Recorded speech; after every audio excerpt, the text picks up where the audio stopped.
Net paper one series में आज का टॉपिक है जनसंख्या अनुपात की समानता के परीक्षण के लिए दो नमूना जेड परीक्षण। अब हमारे पास में दो नमूने होंगे। पहले वाले में कितना हमने एक ही नमूना लिया था, ठीक है। अब हम दो जनसंख्याओं का दो नमूना लेंगे और उसका हम चेक करेंगे। तो उसके लिए भी हम क्या करते हैं, जेड परीक्षण करते हैं। यहाँ पे two sample Z test for testing equality of population proportion. तो इसमें हम दो आबादी होंगी हमारे पास में, जैसे कि एक सैंपल वन और दूसरा सैंपल टू है।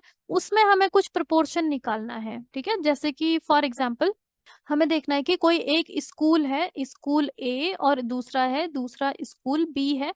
यहाँ पे जो बच्चे स्मोकिंग कर रहे हैं, जो धूम्रपान कर रहे हैं, उनका कितना अनुपात है, ये पूरी उसमें से पहले वाले में इतना अनुपात है, यानी कि 1,000 बच्चों में से 15 बच्चे स्मोकिंग कर रहे हैं, तो ये 15:1,000 का आ गया इनका अनुपात। दूसरे वाले में सपोज 25 बच्चे कर रहे हैं 1,000 में से, तो ये आ गया 25:1,000 का रेशियो। तो अब हम इसका ही परीक्षण करते हैं। दोनों जनसंख्याएं, दोनों नमूने अलग अलग है, उसमें कितना कितना अनुपात आ रहा है उसको हम देखेंगे यहाँ पे, ठीक है। तो इस वाले टेस्ट में जो हम परीक्षण करने के लिए जो फॉर्मूला हम जेड का लगाते हैं वो है Z=P1 bar minus P2 bar divided by √P1 bar into Q1 bar upon N1 plus P2 bar into Q2 bar upon N2।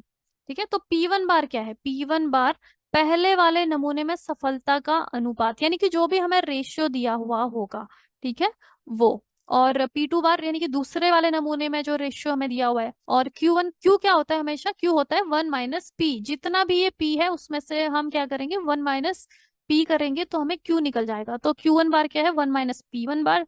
और Q2 बार क्या है? 1 - P2 बार। N1 है पहले वाला जो नमूना है उसका आकार, मतलब कितने संख्या हमने ली है, और N2 है दूसरे नमूने का आकार। ठीक है, तो उससे हमें पता चल जाएगा। उसको हम सॉल्व करेंगे तो हमें जेड कैलकुलेटेड की वैल्यू निकल जाएगी। इसका हम एक उदाहरण से हम इसको समझ लेते हैं। जैसे कि कोई रिसर्च इंस्टीट्यूट है, कोई औषधि बन रही है, मेडिसिन वाला कोई रिसर्च इंस्टीट्यूट है, वहां पे ब्लड प्रेशर के लिए यानी कि रक्तचाप के लिए वहां पे एक दवा, दो दवाइयां बनाई गई हैं। ठीक है, दो दवाइयां बना दी इन्होंने, मेडिसिन ए और मेडिसिन टू। और दोनों को जानवरों पे परीक्षण किया गया है। दोनों को अलग अलग समूहों को दिया हुआ है। ठीक है, पहला वाला जो समूह है उसमें 600 जानवर लिए, यानी कि पहले वाले में N1 इन्होंने कितना लिया? 600 लिया। तो 600 में से 350 जानवरों पर उस दवा का अच्छा असर होता है। यानी कि यहाँ पे जो हमारे पास P1 बार है, अनुपात कितना है? 350 डिवाइडेड बाई 600। 350 सही हो गए 600 में से, ठीक है। अब जो दूसरा समूह है उसमें कितने लिए हैं? 500 जानवर लिए हुए हैं, N = 500। और उसमें से 260 सही हो रहे हैं, यानी कि P1 P2 बार का अनुपात कितना है? 260 डिवाइडेड बाई 500। अब हमें परीक्षण करना है कि दोनों में से ज्यादा प्रभावी कौन सा है, ठीक है। क्योंकि हमने अलग अलग जनसंख्या, मतलब अलग अलग हमने नमूना साइज लिया है, 600 लिया है, 500 लिया है।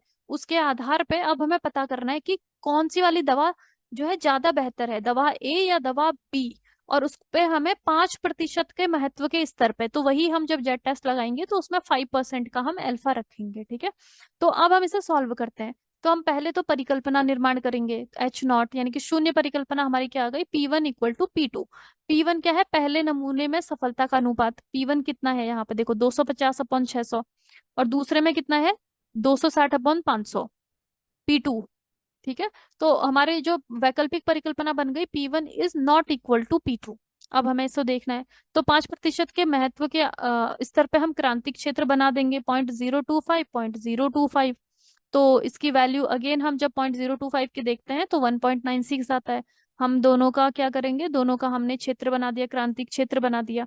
अब इसके बाद हम जेड की वैल्यू हम निकालेंगे यहाँ पे। P1 bar minus P2 bar upon divided by √P1 bar into Q1 bar upon N1, P2 bar into Q2 bar upon N2।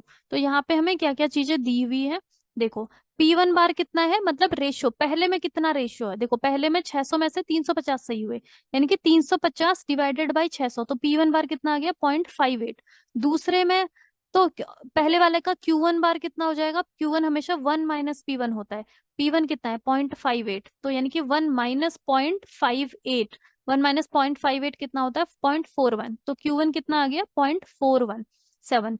दूसरे वाले में देखो, दूसरे वाले का हमें निकालना है P2। तो दूसरे का P2 कितना आ जाएगा? जो दूसरा समूह है उसमें 500 में से 250 सही हुए, यानी कि सॉरी 500 में से 260 ही सही हुए, तो ये आ जाएगा 260 डिवाइडेड बाई 500। तो 260 डिवाइडेड बाई 500 कितना आ गया? 0.52। तो P2 हमारा 0.52 आ गया। तो Q2 कैसे निकलेगा? 1 माइनस P2, यानी कि 1 माइनस 0.52, तो ये आ जाता है 0.48। तो ये चीजें हमें पता चल गई, डेटा हमें पता चल गया ये वाला, ठीक है। अब हम जेड कैलकुलेटेड की गणना करेंगे। यहाँ पे जेड हम ये वाला फॉर्मूले में हम रख देंगे। P1 बार कितना है? 0.58। P2 बार कितना है? 0.52। फिर P1 Qn अपॉन N1 हमने रख दिया, P2 Q2 अपॉन N2 भी रख दिया। तो हमारी वैल्यू आ रही है कितनी जेड कैलकुलेटेड? 2.093। अब हम देखते हैं 2.093 कहाँ पे आ रहा है? यहाँ पे आ रहा है। 1.96 से ज्यादा, यानी कि अस्वीकृति क्षेत्र में आ गया ये फिर से, ठीक है, रीजन ऑफ रिजेक्शन में आ गया। इसका मतलब हमारी जो परिकल्पना थी वो गलत साबित हो रही है यहाँ पे। तो पहली वाली जो हमारी परिकल्पना है कि ये दोनों समान, इसका मतलब क्या है? ये जो P1 इक्वल टू P2 का मतलब था कि जो दवा A है और दवा B है दोनों समान रूप से अच्छा काम कर रहे हैं, दोनों का समान प्रभाव है, ये था इसका मतलब। यानी कि ये परिकल्पना गलत हो गई, दोनों का समान प्रभाव नहीं है।